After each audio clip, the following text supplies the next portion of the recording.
Electrochemistry में एक बार फिर से सभी लोगों का वेलकम। और इस क्लास का टॉपिक है कॉमर्शियल सेल्स एंड बैटरीज। मतलब हम उन सेल्स और बैटरीज की बात करेंगे जो बाजार में बिकते हैं। फॉर एग्जांपल, टीवी के रिमोट कंट्रोल में जो बैटरी हम लगाते हैं, हमारे मोबाइल के पीछे जो बैटरी लगी हुई है, इन्वर्टर में, कार में, बस में, ट्रक के अंदर भी एक छोटी सी बैटरी होती है जिससे उसका लैंप जलता है, उसमें छोटे मोटे पंखे वगैरह चलाए जा सकते हैं। तो हम उन सेल्स और बैटरीज की बात कर रहे हैं। इन सेल्स और बैटरीज में भी वही रूल्स और वही प्रिंसिपल्स काम करते हैं जो अब तक हमने इलेक्ट्रोकेमिस्ट्री में पढ़ा है। हमने इलेक्ट्रोकेमिकल सेल के बारे में पढ़ा है। इलेक्ट्रोकेमिकल सेल एक ऐसा डिवाइस है जो केमिकल एनर्जी को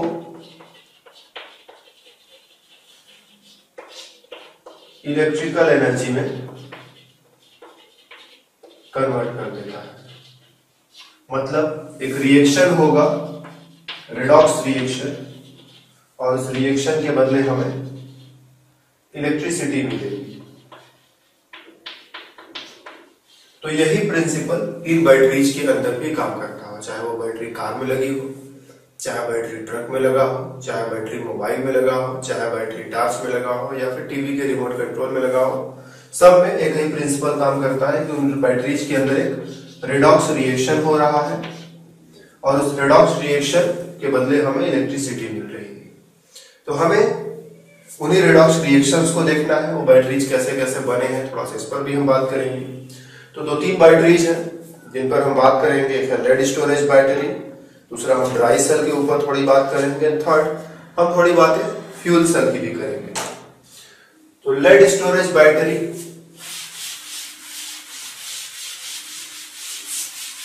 कार में, ट्रक में, बस में, घरों में जो इन्वर्टर होता है उसके अंदर लगी हुई बैटरी लेड स्टोरेज बैटरी होती है।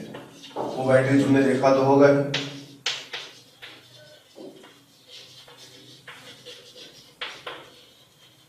तो एक जनरल इलेक्ट्रोकेमिकल सेल में क्या होता है, एक एनोड होता है जिस पर ऑक्सीडेशन होता है, एक कैथोड होता है जिस पर रिडक्शन होता है।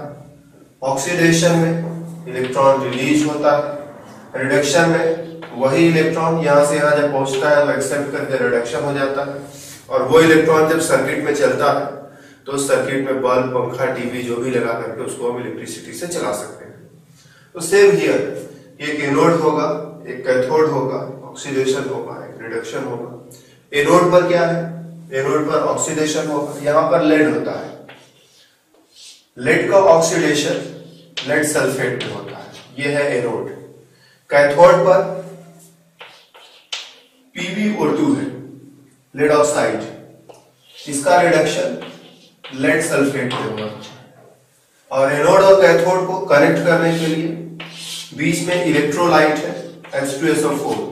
तो हम कुछ ऐसा स्ट्रक्चर जो है लेड स्टोरेज बैटरी के लिए लिख सकते हैं कि एनोड पर यह प्रोसेस हो रहा है, लेड से लेड सल्फेट बन रहा है, लेड का ऑक्सीडेशन स्टेट 0 है, और लेड सल्फेट के अंदर हम जानते हैं सल्फेट पर 2 माइनस होता है, तो लेड पर 2 प्लस होगा ही होगा। तो 0 से +2 होना मतलब ऑक्सीडेशन कहेंगे ही कहेंगे। हम जानते हैं कि ऑक्सीजन ऑक्साइड आयन, इसके ऊपर 2 निगेटिव होता है, तो 2 ऑक्साइड है मतलब 4 निगेटिव, तो लेड के ऊपर 4 पॉजिटिव होगा ही होगा। और यहाँ पर +2 है, तो +4 से +2 मतलब रिडक्शन हो रहा है। तो एक तरफ ऑक्सीडेशन, एक तरफ रिडक्शन। H2SO4 बीच में इलेक्ट्रोलाइट का काम कर रहा है, कनेक्शन बना करके रखा हुआ है इन दोनों के बीच में। तो यही हमें बेसिकली समझना है कि एनोड पर क्या हो रहा है, कैथोड पर क्या हो रहा है। इन रिएक्शंस को हम डिटेल में भी लिख सकते हैं। डिटेल में लिखने के लिए लेड से लेड सल्फेट बना दो, तो ये दिया हमने लेड, और लेड से बना दिया लेड सल्फेट। ठीक, लेड से लेड सल्फेट बनने में हुआ क्या, Pb से Pb+2 बन गया, तो 2 इलेक्ट्रॉन तो निकलेगा ही निकलेगा। ये सल्फेट कहां से आया, तो H2SO4 जो है अपना सल्फेट आयन भेज देगा। ये सल्फेट आयन लेड आयन से मिलकर के लेड सल्फेट बना लेगा। तो ये हो गया एनोड का ऑक्सीडेशन। कैथोड पर रिडक्शन हो रहा है, PbO2 ये कन्वर्ट हो जा रहा है PbSO4 में, तो इसके लिए भी सल्फेट आयन चाहिए, तो यही भेजेगा। सल्फेट आयन इसने भेजे। इसके अलावा ये जो 2 ऑक्सीजन है दोनों कन्वर्ट हो जाएंगे वाटर मॉलिक्यूल्स में, तो 2 H2O भी बनेगा जिसके लिए 4 हाइड्रोजन चाहिए, तो 4H+ भी यही देगा। प्लस रिडक्शन के लिए 2 इलेक्ट्रॉन भी चाहिए क्योंकि Pb+4 से Pb+2 में कन्वर्ट हो रहा है, तो 2 इलेक्ट्रॉन की जरूरत होगी, तो दोनों इलेक्ट्रॉन जो यहाँ निकले तो यहाँ पर कंज्यूम हो जाएंगे, तो 2 इलेक्ट्रॉन। तो इतनी सारी चीजें मिल करके PbSO4 और 2H2O बनाएगा। इन दोनों रिएक्शंस को जोड़ दो, इलेक्ट्रॉन से इलेक्ट्रॉन कैंसिल हो जाएगा, Pb plus PbO2 sulphate ion और 4 हाइड्रोजन आयन, इनको मिला दोगे तो 2 H2SO4 तैयार हो जाता है। मिल करके PbSO4 plus PbSO4 2 PbSO4 plus 2H2। तो ये है कंप्लीट रिएक्शन। लेड खर्च हो रहा है, लेड का ऑक्सीडेशन हो रहा है, लेड ऑक्साइड खर्च हो रहा है, इसका रिडक्शन हो रहा है, ऑक्सीडेशन से भी यही बन रहा है, रिडक्शन से भी यही बन रहा है। H2SO4 हेल्पिंग है, बीच में ये हेल्प कर रहा है, तो ये खर्च हो रहा है, ये खर्च हो रहा है, ये खर्च हो रहा है, बदले में हमको क्या मिल रहा है? इलेक्ट्रिसिटी, जिसका हम यूज करेंगे। ठीक है, बैटरी का जब हम यूज करते हैं तो ऐसा नहीं कि बैटरी जो है जीवन भर चलेगा, बैटरी कुछ देर चलेगा, 4 घंटा, 10 घंटा, 12 घंटा, उसके बाद डिस्चार्ज हो जाएगा। तो हमको बैटरी को फिर से रिचार्ज करना पड़ता है। उसके लिए हम बैटरी को ले जा करके इलेक्ट्रिसिटी में लगा देते हैं, बैटरी 2-4 घंटे में रिचार्ज हो जाता है। जब रिचार्ज होता है तब क्या होता है? तब ये रिएक्शन अपोजिट डायरेक्शन में चलता है, मतलब ये दोनों खर्च होंगे और ये तीनों फिर से बन जाएंगे। जब तीनों फिर से बन गए तो बैटरी फिर से काम करना शुरू हो गया।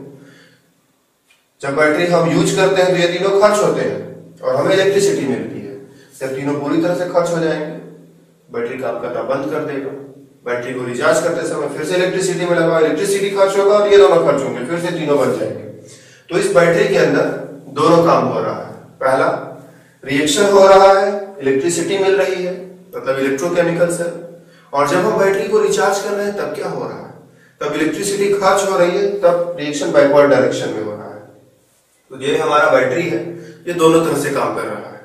ये इलेक्ट्रोलाइटिक सेल की तरह भी काम कर रहा है, इलेक्ट्रोकेमिकल सेल की तरह भी काम कर रहा है। जब हम बैटरी को यूज कर रहे हैं, ये हमें इलेक्ट्रिसिटी दे रहा है, उस समय ये इलेक्ट्रोकेमिकल सेल है।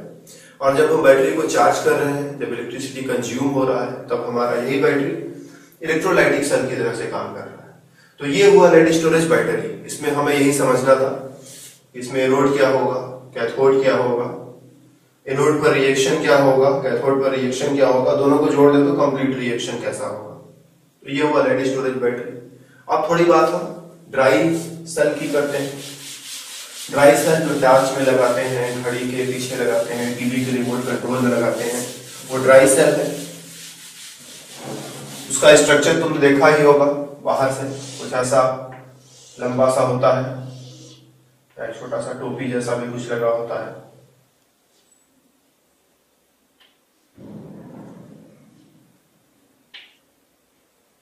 बाहर से दिखने में तो ऐसा ही दिखता है, लेकिन अंदर क्या क्या है, जब इसको फोड़ते हैं तो उसमें कुछ काला काला भी निकलता है। तो सब हम बात करेंगे। तो जो ये ड्राई सेल है, ड्राई सेल में भी वही चीजें होंगी। एक एनोड होगा, एनोड पर कुछ रिएक्शंस होंगे, एक कैथोड होगा, कैथोड पर कुछ रिएक्शंस होंगे, और एनोड कैथोड सारे रिएक्शन सारे मटेरियल्स इसी छोटे से डब्बे के अंदर पैक है। तभी तो ये बैटरी काम कर रहा है, हमको एनर्जी दे रहा है, इसी से हम अपने डिवाइसेज को चला पा रहे हैं। सो एनोड पर क्या रिएक्शन होता है? ऑक्सीडेशन, इसमें जिंक होता है जो जिंक +2 में कन्वर्ट हो जाता है। कैथोड पर रिडक्शन होता है, MnO2 है। ऑक्साइड पर 2 निगेटिव होता है, तो 2 ऑक्साइड पर 4 निगेटिव, तो मैग्नीज पर 4 पॉजिटिव होगा। इसका रिडक्शन होता है तो ये कन्वर्ट हो जाता है MnOHO। मैग्नीज के साथ एक ऑक्साइड आयन और एक हाइड्रोक्साइड आयन लगा हुआ है। ऑक्साइड पर 2 निगेटिव, इस पर 1 निगेटिव, कुल मिलाकर 3 निगेटिव, इस पर 3 पॉजिटिव होगा। तो मैग्नीज कन्वर्ट हो जा रहा है इस कंपाउंड में।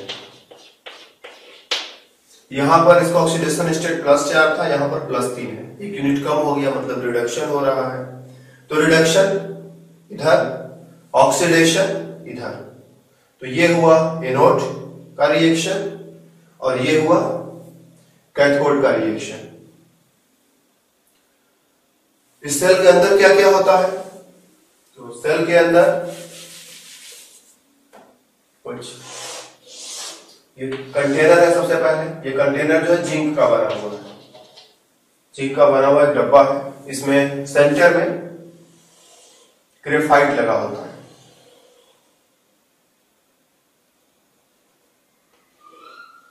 सेंटर में ग्रेफाइट का रॉड लगा हुआ होता है। कुछ इस तरह से कि ग्रेफाइट का रॉड जो है इस कंटेनर के डायरेक्ट कांटेक्ट में नहीं आता है, तो बेस में से तो थोड़ा टच नहीं कराया है। ठीक है, तो ये ग्रेफाइट का रॉड है। इस ग्रेफाइट रॉड के बाहर की तरफ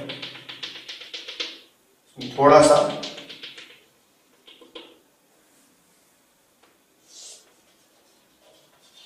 MnO2 प्लस कार्बन का पाउडर, कार्बन का पाउडर मिला करके हम भर देते हैं।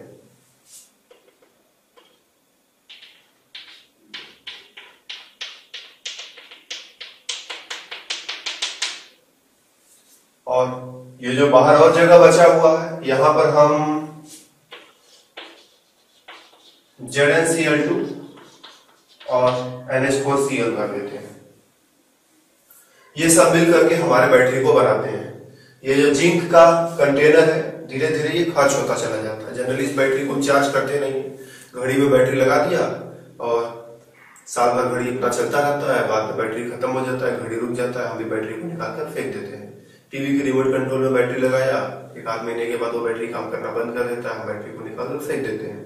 तो ये यूज एंड थ्रो बैटरी होता है। ये जो जिंक का कंटेनर है धीरे धीरे खर्च होता जाएगा। जब ये जिंक का कंटेनर पूरी तरह से खत्म हो जाएगा तो बैटरी काम करना बंद कर देगा। तो इसके अंदर जो भी मटेरियल्स भरे हैं वो धीरे धीरे कंज्यूम होते जाते हैं, खर्च होते जाते हैं, उसी से हमको इलेक्ट्रिसिटी मिलती रहती है।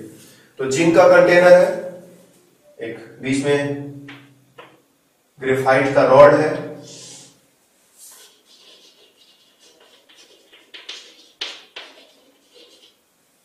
ग्रेफाइट रॉड के ऊपर मैग्नीज ऑक्साइड और कार्बन पाउडर है। जिंक का ऑक्सीडेशन होगा, मैग्नीज ऑक्साइड का रिडक्शन होगा, और यहाँ बीच में ZnCl2 और NH4Cl है। ये बैटरी लगा दिया और यहाँ पर एक कैप लगा देते हैं, मेटल कैप, और बैटरी को ऐसा पैक कर देते हैं। जब भी इसमें ये जो मेटल कैप है ये इस ग्रेफाइट रॉड से कनेक्टेड है, तो ये काम करेगा कैथोड का। और ये जो कंटेनर है जिंक वाला, ये सब तरह से इसके ऊपर जो होता है कागज वगैरह लगा देते हैं, नीचे की तरफ से ये ओपन रहता है। तो ये जो हिस्सा है ये एनोड का काम करेगा। कोई छोटा सा बल्ब लाओ, इसका एक वायर इधर जोड़ दो, एक वायर इधर जोड़ दो और बल्ब को यहाँ पर लगा दो, तो तुम देखो तुम्हारा बल्ब जो है जलने लगेगा। तो ये बैटरी जो है कुछ इस तरह से काम करता है कि बैटरी में ये सब मटेरियल्स भरे हैं और बैटरी के अंदर ये रिएक्शन हो रहा है कि जिंक से जिंक प्लस बन रहा है और मैग्नीज ऑक्साइड से MnOH और O बन रहा है। रिएक्शन भी हम लिख सकते हैं, रिएक्शन में कोई खास डिफिकल्ट नहीं होगा। कि जिंक से जिंक आयन का बन रहा है, वेरी सिंपल, जिंक +2 बना और 2 इलेक्ट्रॉन गया। मैग्नीज ऑक्साइड से बन रहा है MnOH and O, तो इसके लिए हाइड्रोजन चाहिए। NH4Cl इसी काम के लिए, NH4Cl जो है डिकम्पोज होता है तो बनता है अमोनिया और HCl। HCl जो है H+ देगा, तो यही H+ और एक इलेक्ट्रॉन भी यहां से आएगा। ठीक है, एक ही इलेक्ट्रॉन का यूज होगा। अगर दोनों इलेक्ट्रॉनों को कंज्यूम करना है तो पूरे रिएक्शन को डबल कर दो, 2 2 2, इसको भी 2 कर दो, सब कुछ बैलेंस में हो जाएगा। तो 2 इलेक्ट्रॉन 2 बार ये, 2 बार ये, 2 बार ये। तो इस तरह से ये एनोड है, एनोड का रिएक्शन, ऑक्सीडेशन रिएक्शन, कैथोड का रिएक्शन, दोनों को जोड़ करके कंप्लीट रिएक्शन भी लिख सकते हैं, उसकी कोई खास जरूरत नहीं है। एक चीज और थोड़ा सा ध्यान देना है कि जो अमोनिया बना है ये गैस होता है। तो अगर तो बिल्कुल बंद बैटरी है, इसके अंदर बहुत ज्यादा गैस भर जाएगा तो बैटरी में छोटा मोटा विस्फोट भी हो सकता है, तुम्हारा रिमोट कंट्रोल हो सकता है काम करते करते दिन आराम से उड़ जाए। लेकिन ऐसा नहीं होता है, उसमें कोई एक्सप्लोजन या कोई विस्फोट नहीं होता। तो जो अमोनिया गैस है ये जिंक आयन के साथ मिल करके कॉम्प्लेक्स बना लेता है, इसीलिए कोई एक्सप्लोजन या कोई विस्फोट जैसा कुछ भी नहीं होता है। तो सब कुछ इस तरह से बनाया गया है कि बैटरी जो है सेफ रहे। ठीक है, छोटा रहे, उसको हम कहीं भी आसानी से ले जा सके, यूज एंड थ्रो है, सेफ रहे, किसी का जानवर न चला जाए बैटरी को यूज करने में, तो इन सब चीजों का ध्यान रखा जाता है बनाते समय। तो ये बैटरी भी उन्हीं प्रिंसिपल्स पर काम कर रहा है। एक एनोड है, एक कैथोड है, एक ऑक्सीडेशन है, एक रिडक्शन है। हमें एनोड समझना है, कैथोड समझना है, ऑक्सीडेशन समझना है, रिडक्शन समझना है, थोड़ा सा बैटरी का स्ट्रक्चर भी देख लिया, खत्म हो गया battery. And then fuel cell. Fuel cell जो है, जैसा नाम है इसका वैसा ही काम भी होगा। फ्यूल किसको हम कहते हैं? जिसको हम जलाते हैं, हमको हीट मिलता है, उस हीट से हम खाना बना सकते हैं और भी कुछ भी कर सकते हैं। तो फ्यूल के तौर पे हम यहाँ पर हाइड्रोजन का यूज कर रहे हैं। हाइड्रोजन को जब हम ऑक्सीजन के साथ रिएक्शन कराते हैं तो पानी मिलता है, ठीक, प्लस एनर्जी निकलती है। अगर रिएक्शन डायरेक्ट होगा तो आग लग जाएगा और जो एनर्जी है हमको हीट के फॉर्म में मिलेगा, लेकिन हमको एनर्जी इलेक्ट्रिसिटी के फॉर्म में चाहिए। तो हम कुछ ऐसा करेंगे कि हाइड्रोजन और ऑक्सीजन एक दूसरे के डायरेक्ट कांटेक्ट में न आए। उसके लिए हम एक सेल डिजाइन करेंगे।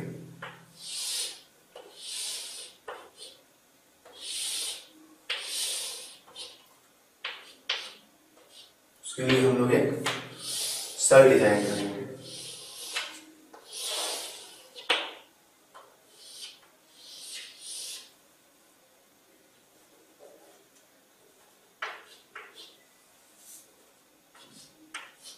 ये कंटेनर है, इसमें एक तरफ से हम ऑक्सीजन भेजेंगे और दूसरी तरफ से हम हाइड्रोजन भेजेंगे। लेकिन ये दोनों डायरेक्ट एक दूसरे के साथ कांटेक्ट नहीं कर सकते हैं। बीच में यहां पर हमने एक ग्रेफाइट का पोरस इलेक्ट्रोड लगाया है। पोरस मतलब इसमें ढेर सारे छोटे छोटे छेद रहेंगे, जिससे ये हाइड्रोजन अंदर आ सके। ऑक्सीजन के लिए भी यही व्यवस्था है।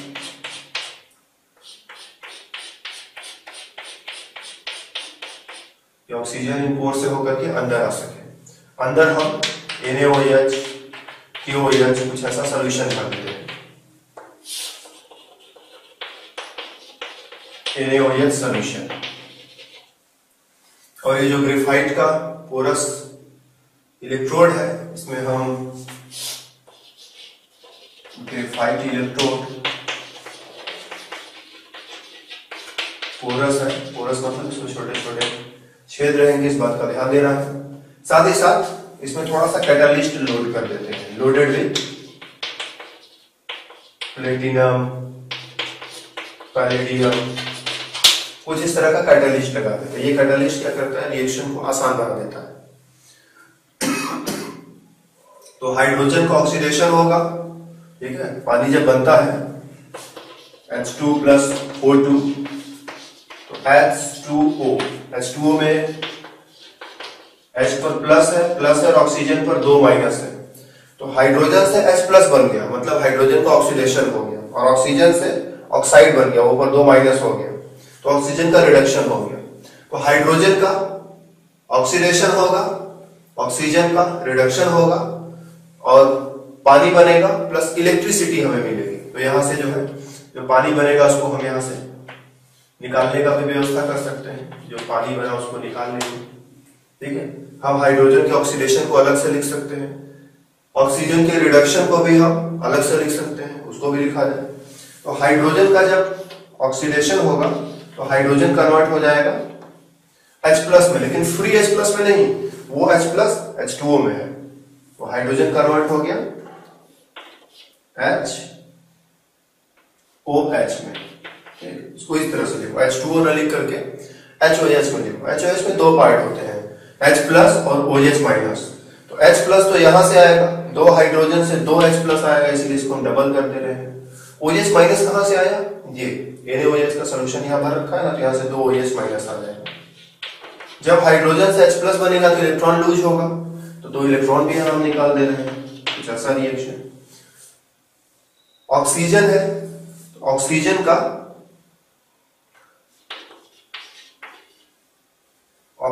का रिडक्शन होगा, मतलब ऑक्सीजन से ऑक्साइड बनेगा, O पर 2 माइनस होगा। लेकिन ये ऑक्साइड भी फ्री नहीं रहेगा। ये ऑक्साइड जो है कुछ इस तरह से हम देख सकते हैं, ऑक्साइड और H प्लस मिलकर के OH माइनस टाइप का स्टोरी बना देता है। ठीक है, तो ये H प्लस कहां से आएगा, ये H प्लस फिर से वाटर से आएगा, हम ऐसा लिख सकते हैं HOH। तो यहां से ये एक ऑक्सीजन का आइटम है, ये कन्वर्ट हो जाएगा ऑक्साइड में, उसके लिए इसको 2 इलेक्ट्रॉन भी चाहिए। ठीक है ना, जब ये ऑक्साइड बनेगा 2 इलेक्ट्रॉन चाहिए, तो यहां से 2 इलेक्ट्रॉन निकला है, वो दोनों इलेक्ट्रॉन को ले करके ऑक्साइड जो है दोनों इलेक्ट्रॉन को लेकर के, सॉरी ऑक्सीजन एटम जो है दोनों इलेक्ट्रॉनों को लेकर के ऑक्साइड में कन्वर्ट होगा और इसका H प्लस मिल करके OH माइनस बना देगा। एक OH माइनस यहाँ पर और दिखाई पड़ रहा है, तो कुल मिलाकर के इस साइड में 2 OH माइनस हो जाएगा।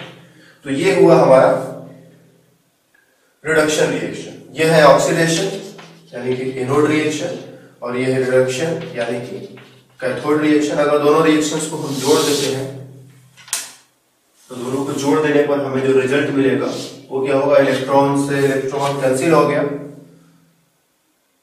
2 वाटर मॉलिक्यूल्स इधर है, एक वाटर मॉलिक्यूल इधर है, तो एक मॉलिक्यूल इधर का एक मॉलिक्यूल इधर का कैंसिल करा दो, सिर्फ एक मॉलिक्यूल यहाँ पर दिखाई पड़ेगा, तो एक वाटर मॉलिक्यूल हाइड्रोक्साइड आयन से हाइड्रोक्साइड आयन कैंसिल हो जाएगा। ठीक है, यहाँ हाइड्रोक्साइड था, माइनस हम अपना 20 कर गए थे, बना लिया, और H2 प्लस हाफ O2, तो हाइड्रोजन और ऑक्सीजन मिलकर के H2O बना देते हैं। नेट रिजल्ट यही है, रिएक्शन में पता नहीं क्या क्या हो रहा है, लेकिन नेट रिजल्ट जो है H2 प्लस O2 मिलकर के H2O बना देते हैं। तो ये सब रिएक्शन भूल जाए कोई बात नहीं, लेकिन इतना तो याद रहना चाहिए ना, इस रिएक्शन में हो क्या रहा है, हाइड्रोजन का ऑक्सीडेशन, ऑक्सीजन का रिडक्शन। साथ ही साथ ये भी याद रहना चाहिए कि यहाँ पर हाइड्रोजन और ऑक्सीजन एक दूसरे के डायरेक्ट कॉम्बिनेशन में कभी नहीं आ रहे हैं। हमने कुछ इस तरह का मैनेजमेंट कर रखा है कि हाइड्रोजन का ऑक्सीडेशन अलग हो, ऑक्सीजन का रिडक्शन अलग हो, और जो इलेक्ट्रॉन मिलेंगे उन इलेक्ट्रॉन को हम एक सर्किट से पास करेंगे। उस सर्किट में बल्ब, पंखा, टीवी जो भी लगा रहेगा, इलेक्ट्रॉन की एनर्जी उनसे होती हुई जाएगी, तो बल्ब, पंखा, टीवी सब कुछ जो है हमारा चलेगा। तो यही है फ्यूल सेल का पर्पज। यहाँ पे फ्यूल का यूज कर रहे हैं, ठीक है, फ्यूल का यूज कर रहे हैं और उसकी मदद से इलेक्ट्रिसिटी बना रहे हैं, इसीलिए इस सेल को हम फ्यूल सेल कहते हैं। जरूरी नहीं कि फ्यूल के तौर पर हम हाइड्रोजन का यूज करें, फ्यूल के तौर पर हम दूसरे भी फ्यूल्स जैसे CH4, C2H6 इन सब का भी यूज कर सकते हैं, लेकिन मोस्ट कॉमन फ्यूल सेल जो है अपना ये हाइड्रोजन वाला है। तो 3 सेल्स हमने देखे, एक लेड स्टोरेज बैटरी, दूसरा ड्राई सेल और तीसरा ये फ्यूल सेल। इन सेल्स और बैटरीज में जो रिएक्शंस हो रहे हैं वो उतने स्मूथ नहीं है जितना कि हम लोग जनरल केमिस्ट्री में देखते हैं। तो कोई बात नहीं, हमें रिएक्शन के स्मूथनेस पर नहीं जाना है, हमें कॉन्सेप्ट पर जाना है कि इन तीनों बैटरीज में, इन तीनों सेल्स में हो क्या रहा है। एक एनोड है, एक कैथोड है, ऑक्सीडेशन, रिडक्शन। हमें समझना है ऑक्सीडेशन क्या है, हमें समझना है कि रिडक्शन क्या है, इन रिएक्शंस की स्मूथनेस की बात। तो जैसे जैसे एक्सपीरियंस होता जाएगा समय के साथ ये रिएक्शन भी अपने आप स्मूथ तुम्हारे पास हो जाएंगे, सो डोंट वरी। तो ये हुआ हमारा commercial cells and batteries. Commercial cells और बैटरीज पर इतना ही। केमिस्ट्री में और भी चीजें हैं, लेकिन उनको पढ़ने के लिए हम अगले क्लास में मिलेंगे।